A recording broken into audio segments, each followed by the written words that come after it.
Hey folks, Zach Osterman here, Insider Indianapolis Star. Just a quick video update for you. It is Tuesday night, November 19th, 2024. I guess just a quick reaction, if you like, to the college football playoff. I have my monitor over here. The college football playoff rankings. No change in the top five, which means no change for Indiana, which was obviously on a bye last week. The Hoosiers remain number 5 in the country. They remain the third host, which now, because of the shuffling behind them, means they would host Ole Miss with a chance to play Texas in what I believe would be the Sugar Bowl, because Texas would get the spot allotted to the SEC champion. Obviously, the matchups really don't matter right now because the final bracket there's still layers to it, not least the fact that Indiana is still going to play Ohio State, and then obviously Purdue, and then if Indiana were to win those two games, would go to Indianapolis to play Oregon. If they weren't, things would change. They might fall from a host. The point is, it's not worth talking about the matchups. They're the number 5 team in the playoff ranking. They are the number 3 host at the moment behind Ohio State and Penn State. The top 5 stayed the same, which means 4 Big Ten teams in the top 5. Oregon 1, Ohio State 2, Texas in the SEC at 3, and then Penn State 4, Indiana 5. I think that the big takeaway for me, and I'll write more on this, I've got something that's going to go up either tonight, Tuesday night, or tomorrow morning, Wednesday morning, the 20th, which looks back at the 10 teams, if you include the one time it happened in Notre Dame in the 14 playoff era, that a one-loss team from a power conference, and again, I included Notre Dame for the purposes of this, did not make it to the playoff. And go to indystar.com/sports to read that. If you want a little bit of a preview, it generally tracks with where the committee has been treating Indiana. And there are some cases in there, maybe not some extreme cases in terms of strength of schedule, but some cases in there where the metrics, don't love the schedule, don't love the team. But go to indystar.com/sports and read that. Again, I think it's going to post tonight. If it doesn't post tonight, it's going to post in the morning. My big takeaway from this, more than anything else, frankly, and ESPN's got Indiana. I have it muted because I'm talking to you guys, but ESPN has Indiana's schedule up. I assume they're talking about Indiana right now, and they've got their all-state playoff predictor. Make sure you get that branding in there. It had Indiana at 97% to make the playoff. What this tells me, because there has been a lot of sort of discourse, there's been a lot of narrative driving the bus around Indiana in the last, I would say, 3, 4, 5 days.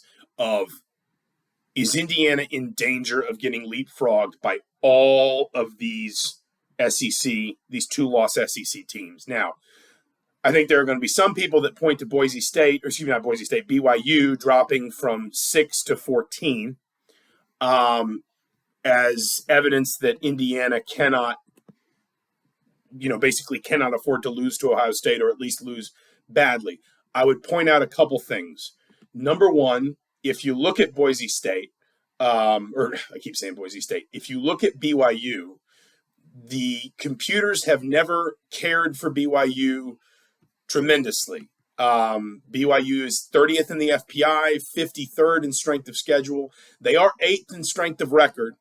But I think what you're seeing right now, as much as anything else, if you want to use the game control metric that ESPN uses, that I will be honest with you, I don't fully understand. It says reflects the chance an average top 25 team would control games from start to finish the way that this team did given the schedule. Indiana's 5th in game control. Boise State I keep saying Boise State. BYU is 15th. And BYU, unlike Indiana, has had to escape some games. They beat SMU by 3. They beat Baylor by 6. They beat Oklahoma State by 3. They beat UCF by 13. They beat Utah in a game they probably should have lost by 1.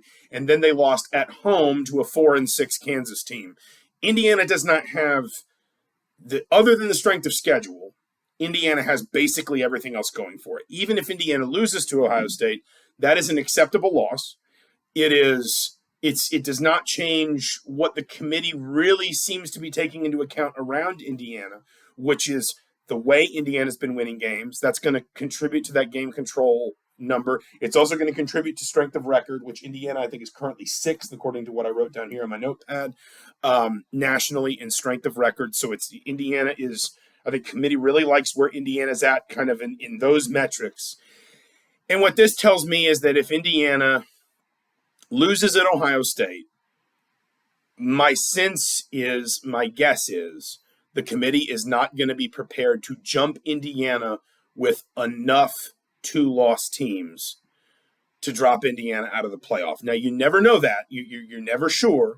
And it's worth saying, like, there's 4 SEC teams in. Georgia is the last at-large team in because they're 11.